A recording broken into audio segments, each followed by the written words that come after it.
Hello hi welcome to our channel story Manogna. కథలోకి వెళ్ళిపోదాం. నేత్ర అభి తల ఒళ్ళో పెట్టుకుని కూర్చుంటుంది.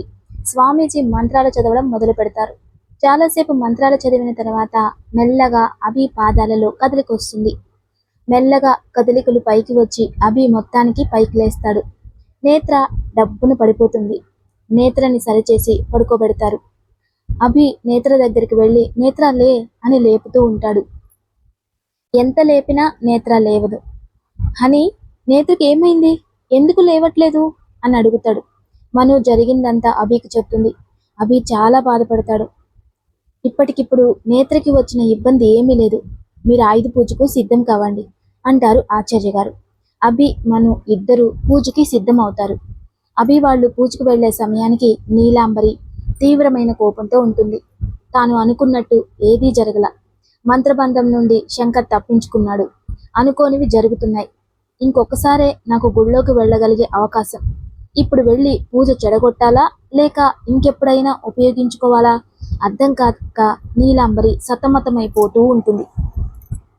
అభి మను ఇద్దరు కోనేట్లో స్నానం చేసి రెడీ అయ్యి వచ్చి పూజ మొదలు పెడతారు. ఆచార్య గారు అభి మను చేత అమ్మవారికి పంచామృతాలతో అభిషేకం చేయిస్తారు. తర్వాత ఆయుధానికి అభిషేకం జరిపిస్తారు. ఇద్దరి చేత హోమం జరిపిస్తారు. హోమం అయిపోయాక ఆయుధాన్ని అమ్మ పాదాల దగ్గర ఉంచుతారు. కాసేపటికి చంద్రకిరణాలు ఆయుధాన్ని తాకుతాయి. ఆయుధం ఒక రకమైన వెలుగులు చిమ్ముతుంది. అందరూ ఆ మాతకు నమస్కరిస్తారు. మనోజ్ఞ, ఈ పూజ పూర్తయింది. ఆ ఆయుధానికి ఆ నీలాంబరిని చంపే శక్తి వచ్చింది. మరి నేత్ర పరిస్థితి ఏమిటి స్వామి? ఇప్పుడు తనకి వచ్చిన ఇబ్బంది ఏం లేదు. కాకపోతే తను కదలలేదు, మాట్లాడలేదు అంతే. తన జీవక్రియలన్నీ సవ్యంగానే పనిచేస్తాయి, స్పృహ ఉండదు అంతే అంటారు స్వామి. మరి తన్ని విముక్తురాలిని చేయడం ఎలా స్వామి? మాత దాని అంతానికి చైత్ర పౌర్ణమి రోజు ముహూర్తం పెట్టింది. అప్పటి వరకు నేత్రని ఇక్కడే ఉంచండి. నేను మా గురువు గారిని అడిగి పరిష్కారం చెప్తాను. మీరు నిశ్చింతంగా ఉండండి అంటారు స్వామీజీ. స్వామి, ఇప్పుడు మమ్మల్ని మేమెలా కాపాడుకోవాలి? అసలే ఆ నీలాంబరి మా మీద కోపంగా ఉంది అని అడుగుతుంది వసుధ. మీరు భయపడాల్సిన అవసరమే లేదు. అమ్మవారి ప్రతిష్ఠ జరగడం వల్ల ఇంకా తన సర్వశక్తులు కలిసి మంత్రప్రయోగం చేయడం వలన అది బలహీనపడింది. అది ఇప్పుడు మీ దరిదాపుల్లో కూడా రాలేదు. మీరు మనసులో ఎటువంటి భయాలు పెట్టుకోకుండా వెళ్ళిరండి అంటారు స్వామీజీ. అలాగే స్వామి, మేము రేపే బయలుదేరుతాం అని చెప్తారు. అభి మను వాళ్ళ ఫ్యామిలీ అంతా రిటర్న్ వచ్చేస్తారు. అభి, నన్ను మా అమ్మ వాళ్ళ ఇంటికి తీసుకెళ్ళవా అంటుంది మను. అభి మను వెళ్ళేసరికి వేణు ఉష ఫోటో పట్టుకొని ఏడుస్తూ ఉంటాడు. మను వేణుని అలా చూసి పరిగెత్తుకుంటూ వెళ్ళి హక్ చేసుకుని ఏడుస్తుంది. వేణు మాసిన గడ్డంతో బట్టలతో చూడ్డానికి పిచ్చి పట్టిన వాడిలా దీనంగా ఉన్నాడు. డాడీ, ఏంటి డాడీ ఇలా అయిపోయారు అంటుంది మను. ఏం లేదు తల్లి, మీ మమ్మీ కనిపించడం లేదు అన్నాడు. అమ్మ మాట వినగానే వేణుని పట్టుకొని మను ఎక్కిళ్ళు పెడుతూ ఏడుస్తుంది. వేణు మను కళ్ళు తుడిచి, ఏడవకు చిట్టు తల్లి, నువ్వేం బాధపడకు, మీ అమ్మ ఎక్కడున్నా నేను తీసుకొస్తాను అంటాడు. ఆ మాట విని మను కంట్రోల్ చేసుకోలేక ఇంకా ఎక్కువగా ఏడుస్తుంది. మనుని అభి వేణు ఓదార్చడానికి చాలా ప్రయత్నం చేస్తారు. చిట్టు తల్లి, అలా ఏడవకురా, నేను తట్టుకోలేను అంటూ, మీ అమ్మ తప్పకుండా వస్తుంది అంటాడు. అభి కళ్ళ నిండా నీళ్లతో చాలా బాధగా, మామయ్య, అత్తయ్య ఎప్పటికీ తిరిగి రాదు అని చెప్తాడు. ఏంటభి నువ్వు చెప్పేది? ఉషకేమైంది అని కంగారుగా అడుగుతాడు వేణు. అభి గుడి దగ్గర జరిగిందంతా చెప్తాడు. అది విని వేణు కుప్పకూలిపోతాడు. ఏడుస్తూ సృహ తప్పి పడిపోతాడు. ఎంత లేపినా లేవడు. డాడీ, డాడీ, లే డాడీ అంటుంది మను. అని మామయ్యని అర్జెంటుగా హాస్పిటల్కి తీసుకెళ్దాం పదా అని అభి కారులో పడుకోబెట్టి ఫాస్ట్గా హాస్పిటల్కి తీసుకెళ్తాడు. దారిలో వెళ్తున్నంతసేపు మను డాడీ డాడీ అంటూ పిలుస్తూ ఏడుస్తూ ఉంటుంది. వేణుని హాస్పిటల్లో జాయిన్ చేస్తారు. డాక్టర్, మా డాడీకి ఎలా ఉంది డాక్టర్ అంటుంది మను. షాక్తో మైల్డ్గా హార్ట్ అటాక్ వచ్చింది. నథింగ్ టు వర్రీ, ఇప్పుడు బాగానే ఉన్నారు, మీరు వెళ్ళి చూడొచ్చు అంటారు డాక్టర్. థ్యాంక్ యూ డాక్టర్ అంటుంది మను. మను లోపలికి వెళ్ళి వేణుని చూసి ఏడుస్తూ అంతా నా వల్లే జరిగింది అని వేణు చేయి పట్టుకొని ఏడుస్తూ ఉంటుంది. హనీ ప్లీజ్ ఏడవకు, మామయ్య ఇప్పుడు బాగానే ఉన్నారు, ఇక్కడ ఎక్కువసేపు ఉండకూడదు, పద బయటికి వెళ్దాం అంటాడు అవి. మను అభిని హక్ చేసుకుని ఏడుస్తూ ఉంటుంది. వసు, రఘు కూడా వస్తారు. మను వసుని పట్టుకొని ఏడుస్తూ ఉంటుంది. ఊరుకో మను, అన్నయ్యకి ఏం కాదు, నువ్వు బాధపడకు. నర్సు వచ్చి పేషెంట్కి స్పృహ వచ్చింది అని చెప్తుంది. మను వేణుని పట్టుకొని, డాడీ, అమ్మ లేదు, ఇప్పుడు నువ్వు కూడా నన్ను ఒంటరిదాన్ని చేసి వెళ్ళిపోదాం అనుకుంటున్నావా అంటుంది. లేదు చిట్టి తల్లి, నువ్వేడవకు, నిన్ను వదిలి నేను ఎక్కడికి వెళ్ళను అని మనుని ఓదారుస్తాడు. 2 రోజుల తర్వాత వేణుని డిశ్చార్జ్ చేసి పంపిస్తారు. మను వేణు చెప్పినా వినకుండా వాళ్ళ ఇంటికి తీసుకొచ్చి జాగ్రత్తగా చూసుకుంటుంది. రోజులు మారుతున్నా మను మూడ్ మాత్రం మారట్లేదు. మనుని అలా చూస్తూ అభి చాలా బాధపడతాడు. అని ఈవినింగ్ రెడీగా ఉండు, బయటికి వెళ్దాం అంటాడు. ఎందుకు అభి, నాకు ఇంట్రెస్ట్ లేదు, వద్దు అంటుంది మను. అభి మనుని దగ్గరకు తీసుకొని, హనీ, ఇంకా ఎన్ని రోజులు ఇలానే ఉంటావు? నిన్ను చూసి నాకు ఎంత బాధగా ఉంటుందో తెలుసా? ప్లీజ్ బంగారం, నా కోసం అంటాడు. సరే అని నవ్వుతుంది మను. నువ్వెప్పుడు ఇలా నవ్వుతూ ఉండాలి బేబీ. అలాగే, కానీ ఆఫీస్కి టైం అవుతుంది. ఈవినింగ్ అభి త్వరగా వస్తాడు. అని రెడీనా? హా అభి, నువ్వు ఫ్రెష్ అయ్యిరా, వెళ్దాం అంటుంది మను. అభి ఫ్రెష్ అయ్యి వచ్చేసరికి మను కాఫీ తీసుకొస్తుంది. ముందు కాఫీ తాగని చేతికిస్తుంది. కాఫీ తాగుతూ అభి మను వంక చూస్తాడు. లక్స్ గ్రీన్ కలర్ శారీ కట్టుకుని, జుట్టంతా ముడిపెట్టుకుని, దానికి మ్యాచింగ్ ఫ్లవర్, చెవులకు పెద్ద సెట్స్ పెట్టి చూడ్డానికి కొత్తగా కనిపిస్తుంది. అభి మైమరిచిపోయి తన్నే చూస్తూ ఉంటాడు. అభి, ఏమైంది, ఎందుకు అలా కొత్తగా చూస్తున్నావు అంటుంది మను. కప్ పక్కన పెట్టి మనుని వెనుక నుండి హక్ చేసుకుని తన మెడవంపులో ముద్దు పెడుతూ, ఈరోజు చాలా డిఫరెంట్గా, మరింత అందంగా కనిపిస్తున్నావు బంగారం అంటాడు.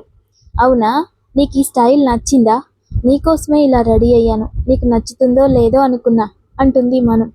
నువ్వు ఎలా ఉన్నా అందంగానే ఉంటావోయ్, కానీ ఈ స్టైల్ నీకు చాలా బాగుంది. మరి నువ్వు ఇంత అందంగా తయారైతే నాకు చాలా ప్రాబ్లం హనీ అంటూ మనుని తన వైపు తిప్పుకొని కళ్ళల్లోకి చూస్తూ తన పెదవులు అందుకుంటాడు. ఇన్ని రోజులు మిస్ అయిన ఫీల్ మొత్తాన్ని పోగొట్టేలా వదలకుండా ముద్దు పెడుతూ ఉంటాడు. కాసేపటికి మనుకి ఊపిరాడక అభిని గట్టిగా తోసేస్తుంది. మను ఆయాసపడుతూ, అభి, ఏం చేస్తున్నావో అర్థమవుతుందా అంటుంది. అభి మనుని బెడ్ మీద కూర్చోబెట్టి కొంచెం వాటర్ తాగిస్తాడు. అప్పటికి మను నార్మల్ అవుతుంది. సారీ బేబీ, రియల్లీ సారీ, చాలా గ్యాప్ వచ్చింది కదా, అది కాక మరీ నువ్వు ఇంత క్యూట్గా కనిపిస్తే ఐమ్ అవుట్ ఆఫ్ కంట్రోల్. ఇంకోసారి ఇలా చేయను ప్లీజ్ అని కింద కూర్చొని మను పొట్టకి ముద్దు పెట్టి, సారీ ఏంజల్స్, ఈ ఒక్కసారి డాడీని ఎక్స్క్యూజ్ చెయ్యండి, ఇంకా మీ మామ్కి చెప్పండి ఇంత అందంగా రెడీ అయ్యి డాడీని ఇబ్బంది పెట్టద్దు అని, ఓకేనా అంటాడు. చాలే ఊరుకోండి, అయినా పిల్లలతో ఇలా చెప్తారా ఏంటి అంటుంది మను. నా బంగారు తల్లులు, నా ఇష్టం, ఏమైనా చెప్తాను అంటాడు అభి. బంగారు తల్లులు కాదు, నా చిన్ని కన్నయ్యలు అంటుంది మను. ఏయ్, నాకు అమ్మాయిలే కావాలి, అది కూడా నీలాంటి అల్లరి పిల్లలు అంటాడు అభి. నాకు కూడా నీలాంటి క్యూట్ అబ్బాయిలే కావాలి. ఒక పని చెయ్యి, ఒక అబ్బాయిని ఒక అమ్మాయిని కనే సరిపోతుంది అంటాడు అభి. సరే ముందు పదండి వెళ్దాం అంటుంది మను. ఇద్దరూ కలిసి రెస్టారెంట్కి వెళ్తారు. అక్కడ కబుర్లు చెప్పుకుంటూ ఒకరికొకరు తినిపించుకుంటూ భోజనం చేస్తారు. రెస్టారెంట్ నుండి బయటకు వచ్చి ఇద్దరు కార్లో లాంగ్ డ్రైవ్కి వెళ్తారు. మను అభి చేయి చుట్టూ 2 చేతులతో పట్టుకొని భుజం మీద తలపెట్టి అభికి కబుర్లు చెప్తూ ఉంటుంది. అభి ఒక లోన్లీ ప్లేస్లో కార్ ఆపుతాడు. మను కిందకి దిగి చుట్టూ చూస్తుంది. అక్కడ చెరువు, అందులో కలువ పూలతో చంద్రుని కాంతికి చాలా అందంగా ఉంటుంది. వావ్ అభి, ఈ ప్లేస్ చాలా బాగుంది అని అక్కడే ఒక బెంచ్ మీద కూర్చుంటుంది. అభి వచ్చి మను పక్కన కూర్చొని తన నడుము పట్టుకొని దగ్గరికి లాక్కొని, అని నాకు ఈరోజు చాలా హ్యాపీగా ఉంది తెలుసా, ఎన్ని రోజులు అవుతుంది మనం ఇంత ప్రశాంతంగా కూర్చొని మాట్లాడుకొని. అవునభి, ఆ నీలాంబరి వల్ల ఎంత నరకమో అనుభవించాం. ఇక నేత్రని కాపాడి ఆ నీలాంబరిని అంతం చేస్తే ఇంక ఏ బాధ ఉండదు అంటుంది మనం. హని, ఇప్పుడు వాటి గురించి ఆలోచించద్దు, నువ్వు అవన్నీ మర్చిపోవాలనే ఇలా తీసుకొచ్చాను. ఏం జరగాలంటే అది జరుగుతుంది, నువ్వు అవేం ఆలోచించుకో. ఇప్పటికే చాలా స్ట్రెస్ తీసుకుంటున్నావు, అది నీకు మన బేబీస్కి ఇద్దరికీ మంచిది కాదు. నువ్వు హ్యాపీగా ఉండు చాలు అంటాడు అభి. థ్యాంక్ యూ అభి, నాకు కూడా చాలా హ్యాపీగా ఉంది నీతో ఇలా బయటకు వచ్చినందుకు. ఈ క్షణం ఇలా ఆగిపోతే బావుండు అనిపిస్తుంది అని అభి గుండెల్లో ఒదిగిపోతుంది. ఇద్దరు సైలెంట్గా ఒకరి ప్రెజెన్స్ ఒకరు ఎంజాయ్ చేస్తూ ఉంటారు. కొంచెం సేపు ఉన్నాక అక్కడ నుండి బయలుదేరుతారు. మను కారులోనే నిద్రపోతుంది. అభి మనుని జాగ్రత్తగా తీసుకెళ్లి పడుకోబెడతాడు. మనుని చూస్తూ, హనీ బేబీ, నువ్వేం టెన్షన్ పడకు, అన్నీ సర్దుకుంటాయి అని తల నిమిరి పడుకుంటాడు. ప్రొద్దుటే మను లేచేసరికి అభి రెడీ అవుతూ ఉంటాడు. Good morning baby. Good morning Abhi. ఏంటి నువ్వు అప్పుడే రెడీ అవుతున్నావు? టైం ఎంత అయింది? 8:20 అయింది. అబ్బా, ఏంటి ఇంతసేపు పడుకున్నాను అని హడావుడిగా లేస్తుంది మను. కూల్ హనీ బేబీ, ఇప్పుడు ఏమైంది లేట్ అయితే? నీకు ఎంతసేపు కావాలంటే అంతసేపు పడుకో, నీకు రెస్ట్ చాలా అవసరం అంటాడు అభి. అది కాదభి. బేబీ, నాకు టైం అయింది, వెళ్తున్నా. నువ్వు అనవసరమైన విషయాల గురించి ఎక్కువగా ఆలోచించుకు, అర్థమైందా? అభి అలా వెళ్తూ వెళ్తూ మను దగ్గరికి వచ్చి పొట్ట మీద కిస్ చేసి బాయ్ నాన్న అని వెళ్ళిపోతాడు. మను ఫ్రెష్ అయి కిందికి వెళ్తుంది. రా మను, టిఫిన్ తిను. అత్తయ్య, డాడీ, అన్నయ్య తిన్నారు, ఆఫీస్కి వెళ్ళారు. వసుదా ఫ్రెండ్ సుజాత వస్తుంది. హాయ్ వసు, ఎలా ఉన్నావు? నేను బాగున్నాను, నువ్వెలా ఉన్నావే సుజీ? బాగున్నాను. మా అమ్మాయికి రేపు సాయంత్రం శ్రీమంతం చేస్తున్నాం, నిన్ను పిలవడానికి వచ్చానే. ఓ, చాలా గుడ్ న్యూస్. నువ్వు అమ్మమ్మవి అయిపోతున్నావన్నమాట అయితే. ఈ అమ్మాయి మన అభి వైఫ్ కదా? అవును, నా కోడలు మను. నమస్తే ఆంటీ. ఏంటి వసు, మీ కోడలు ప్రెగ్నెంట్ అనుకుంటా? అవును. మరి శ్రీమంతం చేయట్లేదా? చేస్తాను సుజీ, ఒక్కగానొక కోడలు, చేయకుండా ఎలా? పంతులు గారిని రమ్మన్నాను మంచి రోజు చూడ్డానికి. అదిగో పంతులు గారు కూడా వచ్చారు. రండి పంతులు గారు. అమ్మా, ఎందుకో పిలిపించారు? మా కోడలికి శ్రీమంతం చేయాలనుకుంటున్నాం, మంచి రోజు చెప్తారని. పంతులు గారు పంచాంగం చూసి, రేపు శుక్రవారం నాడు ఉదయం బాగుందమ్మా. ఓ, అలాగే పంతులు గారు. 11 కల్లా మొదలు పెట్టండి. ముందు వాళ్ళ అమ్మగారు, తర్వాత మీరు. అలాగేనండి. మను ఉషా గుర్తొచ్చి ఏడుస్తూ పైకి వెళ్ళిపోతుంది. అయ్యో వసు, ఏమైంది? ఎందుకలా ఏడుస్తుంది? ఏం లేదు, ఈ మధ్య వాళ్ళ అమ్మగారు చనిపోయారు, అది గుర్తొచ్చి తను చాలా బాధపడుతుంది. అయ్యో, సరే, నేను వెళ్ళొస్తాను, నువ్వు మాత్రం రేపు తప్పకుండా రావాలి అంటుంది సుజాత. అలాగే అంటుంది వసుధ. వసుధ మను దగ్గరికి వెళ్తుంది. అమ్మ మను, అత్తయ్య అంటూ వసుధని పట్టుకొని ఏడుస్తుంది. తల్లి, నీ అమ్మ లేదని ఏడవకు, నేను అభికే కాదు నీకు కూడా అమ్మనే. రాణి అమ్మ కోసం ఏడుస్తూ ఉన్నామని బాధ పెట్టుకు తల్లి, నువ్వు ఏడిస్తే నేను చూడలేను అని కళ్ళ నిండా నీళ్లతో ప్రేమగా తల నిమిరి నుదుటి మీద ముద్దు పెడుతుంది. మను వసుధ బడిలో తల పెట్టుకొని పడుకుంటుంది. కాసేపటి తర్వాత వసు తానే స్వయంగా అన్నం తెచ్చి కలిపి మనుకి తినిపిస్తుంది. సాయంత్రం అభి త్వరగా ఇంటికి వస్తాడు. మను కాఫీ తెచ్చిస్తుంది. బేబీ, నీకేం చెప్పాను? నువ్వు అసలు ఏ పని చేయొద్దని చెప్పాను కదా.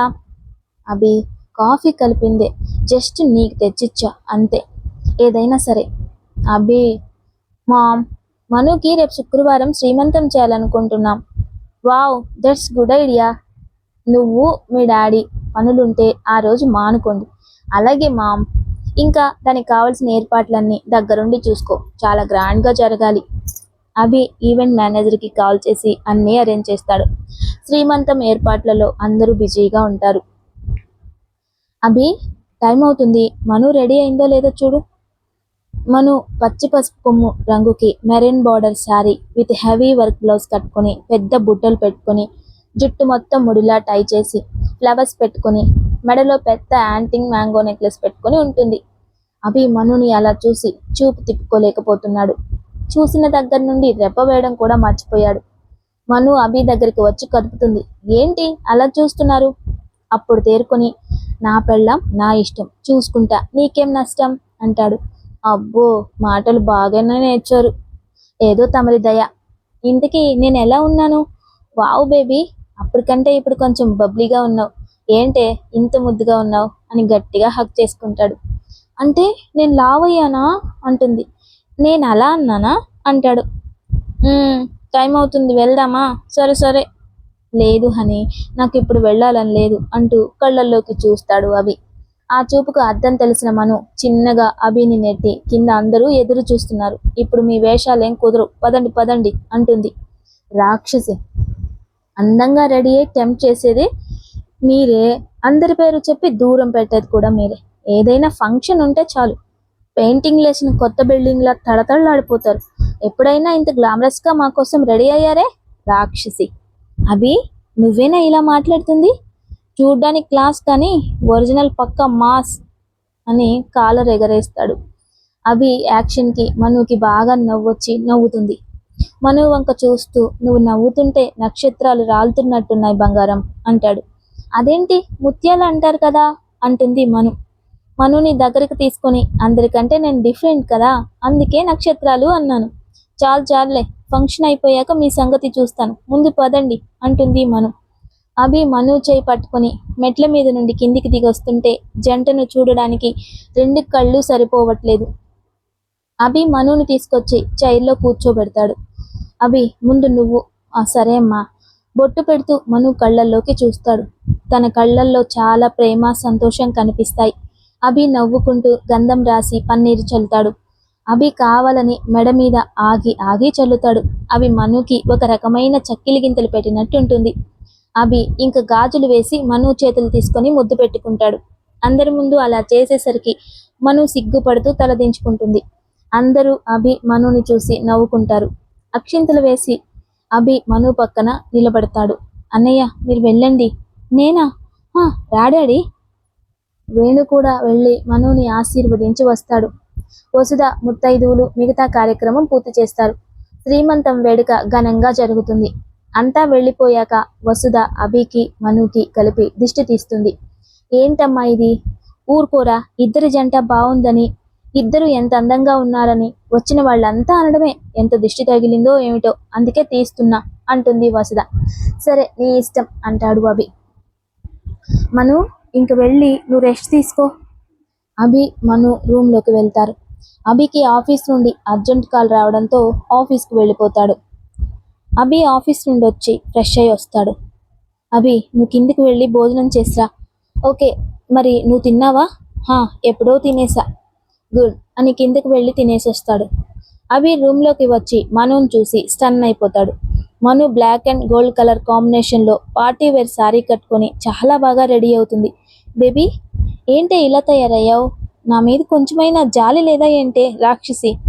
ఏమైంది అభి ఇప్పుడు అంటుంది మను. ఏమైందా? ఇంత క్యూట్గా రెడీ అయ్యి ఇప్పుడు అడుగుతున్నావు, నీకు తెలియదా నాకేమవుతుందో అంటాడు అభి. నువ్వేగా పొద్దున నీకోసం రెడీ అవ్వలేదు అన్నావు, అందుకే రెడీ అయ్యా అంటుంది మను. అభి మనుని వెనక నుండి హక్ చేసుకుని, థ్యాంక్ యూ బేబీ, నా కోసం రెడీ అయినందుకు. మరి ఇలా రెడీ అయితే you know how much tough. అయినా ఇప్పుడు కాదు, ఆఫ్టర్ డెలివరీ ఇలా రెడీ అయి కనిపించు, అప్పుడు చెప్తా నీ పని అంటాడు. మను సరే అని నవ్వుతుంది. స్వామీజీ ధ్యానంలోకి వెళ్తారు. గురువర్య ప్రణామాలు. శుభం పుత్ర. ఆ నీలాంబరి ప్రయోగాన్ని తిప్పికొట్టడం ఎలా గురువర్య? అది నీ వల్ల ఏ పని కాదు, అంత సులభం కూడా కాదు. మరి దారి ఏది? ఆ అమ్మాయిని కాపాడుతానని మను మాట ఇచ్చింది. తను మాట ఇస్తే సాక్షాత్ అమ్మవారిచ్చినట్టే కదా. మరి మార్గం ఏమిటి గురువర్య? నీ వల్ల కాదు, కానీ ఎటువంటి ప్రయోగాన్నైనా చాలా సులభంగా తిప్పికొట్టగల సమర్థులు ఉన్నారు. ఎవరు స్వామి వాళ్ళు? నాగసాధువులు. వాళ్ళకి తెలియని విద్య లేదు. సకల మంత్ర తంత్ర శక్తులు అన్ని వారి వశం. అన్ని శక్తులు ఉన్న సామాన్య సాధువులు వాళ్లే ఉంటారు. వారిని తీసుకొస్తే పనవుతుంది. మేము పిలిస్తే వాళ్ళు వస్తారా గురువర్య? అమ్మవారు స్వయంగా పిలిస్తే వస్తారు. అమ్మవారా? ఆవిడెలా పిలుస్తారు? ఆయన నవ్వి, అంతా ఆ మాతే చూసుకుంటుంది, నువ్వు కంగారు పడకు. ఆ సాధువులు ఎక్కడ ఉన్నారు, ఎలా కలవాలి? కాశీకి దగ్గరలో దక్షిణాన 10 మైళ్ళ దూరంలో ఒక అడవి ఉంది, అక్కడ ఉంటారు. శంకర్, భువనేశ్వరి కలిసి వెళ్ళి పిలవమను, వస్తారు. అలాగే గురువర్య, శుభమస్తు. స్వామీజీ ధ్యానంలో నుండి బయటకు వచ్చి బంగ్లాకు బయలుదేరుతారు. ఆ నీలాంబరి కపాలి గుహలో ఏం చెయ్యాలో తెలియక అల్లాడుతూ తన శక్తులు తిరిగి పొందే మార్గాన్ని అన్వేషిస్తుంది. ఈ సీన్తో ఈ పార్ట్ కంప్లీట్ అయిపోతుంది. నీలాంబరి అన్వేషణ ఫలిస్తుందా లేదా, మనుకి మార్గం దొరుకుతుందా లేదా అనేది నెక్స్ట్ పార్ట్లో చూద్దాం. Love you all. Thank you.